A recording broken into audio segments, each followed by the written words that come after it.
대표님 이렇게 찾아뵙는 거 꽤 오랜만인 것 같네요. 또 연말이고 하니까 저희가 매년 연말마다 이렇게 내년 부동산은 어떻게 될지 이런 거에 대해서 좀 기다리시는 분들이 되게 많아요. 그래서 바로 좀 여쭤볼 텐데 내년 시장 좀 어떻게 될지 바로 좀 말씀해 주시죠. 내년 시장 안 좋죠. 아무래도 그렇겠죠 좀. 예, 이 부동산 시장이라는 게 정책적인 영향도 많이 받고요. 또 이제 시장 참여자들의 이제 투자 심리도 많이 영향을 받거든요. 예, 그런데 사실은 지금 탄핵 정국이잖아요, 이제. 당연히 좀 많이 안 좋겠죠. 일단은 지금 이제 윤석열 정부에서 추진했었던 이 부동산 공급에 대한 대책들이 있죠. 헌재의 판결 여부에 따라서 동력을 또 상실을 할 수도 있는 거죠. 일단은 그린벨트 해제. 예, 서울에 그러니까 입지 좋은 지역에 그린벨트를 해제해줘서 대규모 주택 공급을 하겠다라는 거. 예, 그 다음에 서울 도심권의 재개발 재건축. 예, 우리가 서울에는 어차피 뭐 재개발 재건축 외에는 대안이 없잖아요. 근데 이 재개발 재건축 촉진에 의한 특례법이 있어요. 이것도 지금 이제 뭐 국회에 지금 계속 계류 중에 있는 거고. 예, 그 다음에 또 야심차게 추진했었던 노후계획도시 특발법. 예, 이제 줄여서 우리가 그냥 일기 신도시 그냥 이제 특발법이라고 하는데, 뭐 이런 것들이 이제 많은 영향을 받겠죠. 예, 특히나 이제 우리가 부동산 시장도 가장 중요한 게 공급인데, 이런 주택 공급과 관련해서 판결 여부에 따라서 이제 동력을 상실할 수도 있는 거니까, 예, 시장은 많은 영향을 받을 수밖에 없고요. 또 이와 맞물려서, 투자자들의 심리도 상당히 많이 지금 위축이 되겠죠. 지금 탄핵 정국은 당분간은 좀 계속적으로 이제 지속이 될 가능성도 있고, 시장 참여자들의 투자 심리도 상당히 좀 위축이 되겠죠. 요즘 댓글에도요, 전국이 이런데 무슨 투자냐, 좀 지켜보겠다 이런 분들이 꽤 등장하고. 저번에 제가 그 라이브 할 때도 네. 이 시국에 무슨 부동산이냐고. 그니까요. 네, 근데 어떻게 해요? 저 채널이 부동산인데 제가 정치 얘기를 할 수는 없는 거고. 그렇죠. 일상적인 일은 해야죠. 예, 그러다 보니까 이제 시장 참여자들의 투자 심리가 위축이 되면 거래량도 당연히 지금 이제 줄어들고 있는 거고. 예, 그래서 시장 위축은 지금 당분간은 좀 불가피하다. 이제 이렇게 좀 예상을 해보고요. 근데 이게 그 큰 폭의 하락 이런 게 아니라 좀 침체이죠. 예, 큰 폭의 하락은 제가 볼 때는 뭐 이제 국지적으로 하락은 있겠죠. 네. 예, 근데 뭐 큰 폭의 하락은 사실은 좀 그렇게까지 보지 않고요. 네. 예, 시장이 좀 약세를 띌 거다. 예, 이 정도로 이제 보시면 될 것 같습니다. 네. 예. 자, 그런데 우리가 이제 이 부동산 시장은 우리가 장기적으로 가장 많은 영향을 미쳤던 거는요, 실질적인 공급이에요. 기본이죠. 예, 그래서 우리가 이제 노태우 정부 때부터, 예, 그 다음에 이제 문재인 정부까지 우리가 이제 부동산 시장을 한번 살펴보면, 우리가 주택가격이 가장 안정이 됐었던 시기는요, 대규모 주택 공급이 있었던 시기예요. 여러분도 잘 아시겠지만, 노태우 정부 때, 예, 주택 200만 호 건설을 하면서 또 단기적으로 또 공급을 또 했죠. 예, 그 다음에 이제 김영삼 정부 이후에 또 IMF를 맞았잖아요. 예, 그러면서 한 10년 이상의 장기적인 주택가격이 안정이 됐다라는 거죠. 또 거기에다가 또 우리가 또 이명박 정부 때, 부동산에 좀 관심 있으신 분들은 아시겠지만, 그렇죠. 서울에 이제 대규모 주택 공급을 위한 이제 뉴타운 정책이 있었고, 이렇게 이제 대규모로 공급을 했었을 때는 주택가격이 상당히 좀 안정이 됐었다라는 거죠. 예, 그런데 지금 중요한 건 아까 말씀드렸듯이 윤석열 정부에서 추진했던 주택 공급에 대한 정책들이 동력을 상실할 가능성이 상당히 지금 높아진 거잖아요. 네. 예, 그러다 보니까는 사실은 이제 주택 공급이 시장의 요구에 못 미칠 가능성이 지금 상당히 높아졌다는 거죠. 그래서 이제 최근에 이제 자료들을 보면 이게 연도별 주택 공급 추이거든요. 지금 이제 빨간 선 같은 경우에는 이제 착공이고, 그 다음에 인허가 같은 경우는 파란색인데, 보통 이제 인허가가 먼저 들어가고, 그 다음에 착공에 들어가잖아요. 예, 그러면 보통 이제 이 그래프에서 보시는 것처럼 이 착공은 이제 보통 인허가에 따라서 후행을 한다라는 거죠. 네. 그런데 지금 여기 좀 한번 보세요. 최근에 한번, 이쪽을 한번 보세요. 예. 보통은 이제 착공이 후행을 하는데, 얘는 지금 선행을 했죠. 빠르게 줄어들었네요. 그러니까는 지금 이렇게 지금 착공이 지금 먼저 선행을 하고 있다는 건 어떤 의미냐면요. 외부적인 요인이 좀 발생을 했다라는 거죠.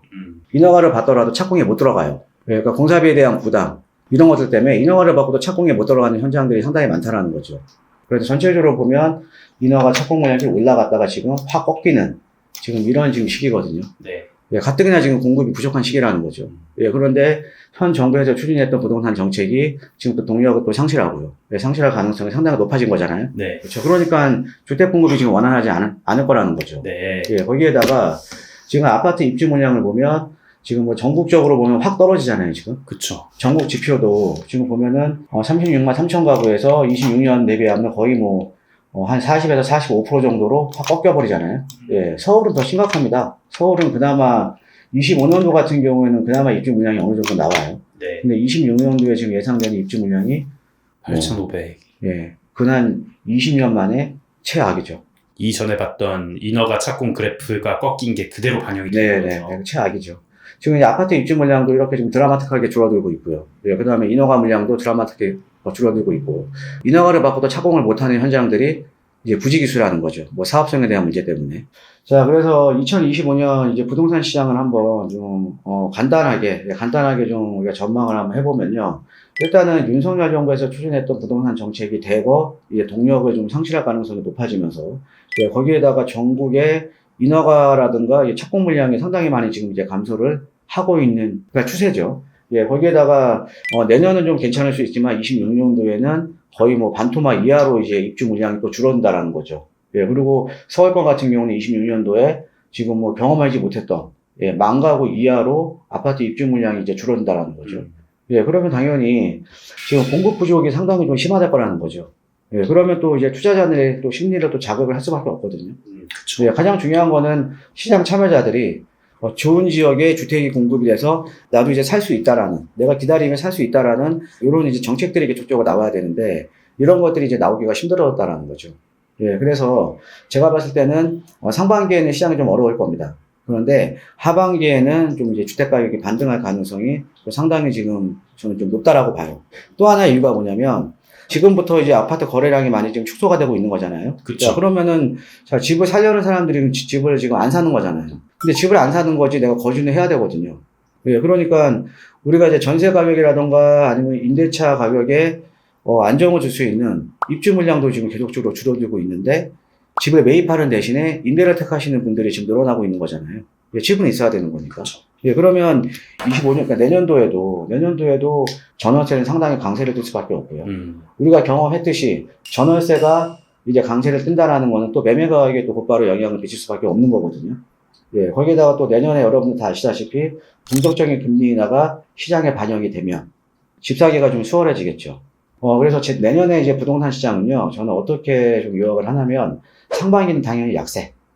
하반기에는 좀 강세를 띌 가능성이 상당히 높다라는 거죠. 네. 그래서 상저하고 이렇게 좀 키워드를 좀 잡고 싶고요. 네. 예, 그래서 제가 이제 25년 이 부동산 시장 대응을 무주택자냐, 1주택자냐, 아니면 다주택자냐, 아니면은 뭐 집을 좀 사기에는 좀 여유 자금이 좀 적으신 분들 이런 분들 위주로 제가 좀 어떻게 좀 대응을 했으면 좋겠다. 라는 내용을 하나하나 좀 말씀드릴게요. 아, 세부적으로요? 네, 세부적으로. 네. 네, 첫 번째, 이 무주택자 같은 경우에는요, 일단은요, 내 집 마련은 지금도 유효합니다. 오, 그런가요? 지금 무서워하지 마세요. 어차피 여러분들 공급 없습니다. 예, 그리고 여러분들께서도 어찌됐든 지금 임대 가격은 상당히 강세를 뜰 수밖에 없거든요. 네. 예, 그럼 내가 어차피 전세라든가 월세로 더 많은 돈을 지불을 해야 되는 거죠. 예, 그렇게 되면 아까 말씀드렸듯이 시장은 또 매매 가격에 영향을 미칠 수밖에 없는 거고요. 그럼 내가 선택을 해야 되는 거죠. 내가 벌어들이는 소득에 대해서 임대로 내가 사용을 하던가, 아니면 내 집 마련을 통해서 자산에 대한 것들을 좀 증식을 시키든가, 내가 두 가지 선택을 해야 되는 거거든요. 자, 그럼 내가 당연히 내 자산 가치 상승에 내가 베팅을 해야 된다는 거죠. 예, 그렇기 때문에 지금 우리가 무주택자분들 같은 경우에는 뭐 대표적으로 뭐 아파트 청약 네. 좀 이제 관심 있게 좀 이제 보셔야 될 것 같고요. 예, 거기에다가 지금 이제 신축 아파트 많이 올랐잖아요. 그리고 분양가도 앞으로 계속 오를 겁니다. 서울 같은 경우에는 뭐 평당 4천만 원 넘는 지가 올해예요. 좀 있으면 이제 평당 5천만 원씩대 옵니다. 예, 그러면 상대적으로 좀 저평가되었던 기축 아파트들이 움직일 수밖에 없어요. 예, 그러니까 좀 아파트 청약이 안 되시는 분들도 좀 기축 아파트 같은 경우도 좀 선별해서 좀 보시면 좋으실 것 같고요. 네. 이 경우에도 좀 아까 수요와 공급 얘기하셨듯이 수요가 좀 충분한 지역으로 들어가야겠죠. 아, 그럼요. 네. 그럼요. 예. 자, 거기다가 우리가 1주택자 분들 같은 경우에는 그러면 이제 갈아타기를 생각하고 계시는 분들이 상당히 많을 거예요. 그러니까 시장을 한번 예상을 해보자라는 거죠. 네. 예, 우리가 좀 가능성이 높은 쪽으로 예상을 한번 해보면요. 이번에 헌재에서 만약에 탄핵으로 결정이 나고요. 예, 그 다음에 정권이 바뀌게 되면 우리가 이제 과거의 정책으로 회귀를 할 수밖에 없겠죠. 그쵸. 예, 그러니까 똘똘한 한치에 대한 선호도가 높아질 수밖에 없겠죠. 네. 예, 그럼 양극화는 더 심해집니다. 여러분들 다 경험해보신 거예요. 그쵸. 자, 그러면 이제 1주택자 입장에서 갈아타기를 하신다라는 거는 제가 봤을 때 지금부터 준비를 하셔야 되는 겁니다. 만약에 정권이 바뀌게 되고 부동산 정책이 바뀌게 되면 똘똘한 한치에 대한 선호도가 높아지면서 더욱더 양극화는 심화가 될 겁니다. 예, 그러니까 급지가 좋은 지역일수록, 그러니까 선호도가 높은 지역일수록 사실 공급이 거의 없잖아요. 예, 그리고 또 그런 지역들 같은 경우가 뭐 금리 뭐 인하라든가 인상 이런 영향도 적게 받고요. 예, 그래서 1주택자 분들 뭐 갈아타게 생각하시는 분들은 지금부터 계속적으로 좀 관심을 좀 가지셔야 될 것 같고요. 예, 그 다음에 다주택자가 좀 문제시죠. 그쵸. 그래서 아까 제가 말씀드렸듯이 예상을 해보면, 그러니까 정권이 바뀐다라는 가정하에 예상을 해보면 당연히 부동산 정책 노선은 변경이 될 겁니다. 네. 자, 그러면 과거에 했듯이 수요를 억제하는 정책들이 나올 거예요. 예, 수요를 억제하는 정책 중에 가장 중요한 정책들이 우리가 부동산 세금에 대한 정책이었거든요. 맞습니다. 양도소득세 중과, 예, 그 다음에 취득세 중과, 보유세 강화. 이런 정책들이었잖아요. 네. 자, 그러면 이제 다주택자들의 입장에서는요, 최근에 뭐 신축 소형주택 6억 이하, 아니면 뭐 주택임대사업자로서 세제적인 혜택을 받고 있는 다주택자분들은 피해갈 수 있겠지만, 그렇지 못한 분들은 좀 어느 정도 영향이 좀 상당히 좀 올 겁니다. 지금 내년 5월 9일까지 해서 양도소득세 그러니까 조정대상 지역 내 강남 향부하고 용산이죠. 이것도 이제 내년까지 유예인데 이게 또 유예가 될 거냐 말 거냐 사실은 지금 상당히 좀 불확성이 커지는 거죠. 장담할 수가 없는 거군요. 예, 그렇죠. 근데 또 그렇게 되면 양도소득세 같은 경우도 만약에 중과를 하게 되면 물건 안 남아요. 그쵸. 여러분 다 경험해 보신 거예요. 잠겨버리죠. 예, 물건 잠겨버립니다. 예, 누가 그 양도소득세 내고 물건을 팔겠습니까? 네. 어찌됐든, 근데 그런 것들을 우리가 이제, 지금 시장에 대한 불확성이 커지니까 미리미리 좀 많이 준비를 하셔야 된다는 거죠. 그래서 조금 이제 투자 가치가 떨어지는 것들은 선별적으로 좀 매도를 하시는 전략도 좀 필요할 것 같고요. 네. 예, 그런 식으로 좀 시장에 좀 대응을 하셔야 될 것 같습니다. 자, 그 다음에 이제 시드머니가 좀 작으신 분들 있잖아요. 그러니까 내 집 마련하기, 뭐 기축 아파트 사기, 좀 시드머니가 작으신 분들도 투자용으로 또 하실 분도 마찬가지입니다. 소액으로. 제가 항상 저희 채널 내에서 누차 말씀드리잖아요. 서울은 재개발, 재건축 외에는 대안이 없습니다. 그래서 서울 같은 경우는요, 입지가 좋고요. 그 다음에 노후도가 높은 이런 지역들은 시간이 다 해결해 줄 거예요. 개발을 할 수밖에 없다는 거죠. 그리고 많은 분들이 여쭤보시는데, 만약에 이 정권이 바뀌면 재개발, 재건축에 대한 정책 노선도 바뀌는 거 아니냐, 이렇게 많이 여쭤보시거든요. 아닙니다. 재개발, 재건축 활성화는요, 이제 서울에는 대안이 없기 때문에 정권이 바뀌더라도 이 재개발, 재건축 활성화에 대한 이 정책 노선 자체가 절대 바뀔 수가 없어요. 네, 그러니까, 상대적으로 우리가 지금 서울에 지금 개발 압력이 높은 지역들 중에서도 소액으로 선점할 수 있는 지역들이 있거든요. 근데 이런 지역들 중에서도 무조건 입지가 좋아야 됩니다. 입지가 좋아야 내가 가져갈 수 있는 시세 차익도 큰 거고요. 그러니까 투자 금액 대비 수익이 높다라는 거죠. 예, 그리고 그런 지역들이 사업성이 좋은 지역들이 당연히 먼저 개발이 될 가능성이 상당히 높다라는 거죠. 예, 그래서 입지가 좋은 지역 위주로 해서 개발 가능성이 높은데 이쪽을 좀 소액으로 좀 선점을 하시면 좋으실 것 같고요. 예, 그 다음에 이번에 여러분들 잘 아시겠지만 주택 공급에 관한 규칙이 24년, 그러니까 12월 18일부로 이제 개정이 됐습니다. 예, 그래서 수도권 지역 같은 경우에는 이제 신축, 기축 가릴 거 없이 보통 이게 뭐 신축이냐 기축이냐 이거 따지시더라고요. 그건 상관없습니다. 비아파트 주거용 부동산 같은 경우에는 공시가격 5억 이하일 때는 입주자 모집 공고 당시 아파트 청약할 때 무주택 인정입니다. 그러니까 만약에 뭐 아파트 청약을 생각하고 계시는 분들도요, 어떻게 보면 투트랙으로 갈 수가 있겠죠. 개발 압력이 높은 지역에 미리 잡아놓고요. 그 다음에 아파트 청약은 내가 원하는 데 나올 때 계속 하는 이런 전략도 가능하거든요. 그러니까 무주택자 분들도 이렇게 좀 한번 전략을 짜서 25년도 시장에서 부동산 성공 투자하는 한 해가 되셨으면 좋겠습니다. 방금 말씀하신 소액 투자 지역이나 아니면 어떤 컨설팅을 받고 싶다거나 상담이 하고 싶으신 분들이 있을 거 아니에요. 네. 뭐 소액 투자뿐만 아니라요. 뭐 내가 가지고 있는 부동산에 대한 전망이라던가 아니면 아까 말씀드렸듯이 25년도에 어떻게 대응 전략을 짜야 될지 알고 투자하는 게 어떻게 보면 투자에 대한 실패율을 좀 낮추는 길이겠죠. 그래서 그건 항상 열려 있으니까요. 지금 아래 그럼 전화번호 나갈 거예요. 아래 전화번호 나가니까요. 저는 대면 상담 신청하시면 이제 제가 이제 상담을 통해서 궁금증 같은 거 제가 해결해 드리니까요. 뭐 부동산에 대한 컨설팅이 필요하신 분들은 아래 전화번호로 연락하시면 될 것 같습니다. 그래서 오늘은 25년 부동산 시장에 대한 전망을 해드렸고요. 저는 더 좋은 정보, 좋은 영상으로 우리 시청자 여러분들 찾아뵙도록 하겠습니다. 감사합니다.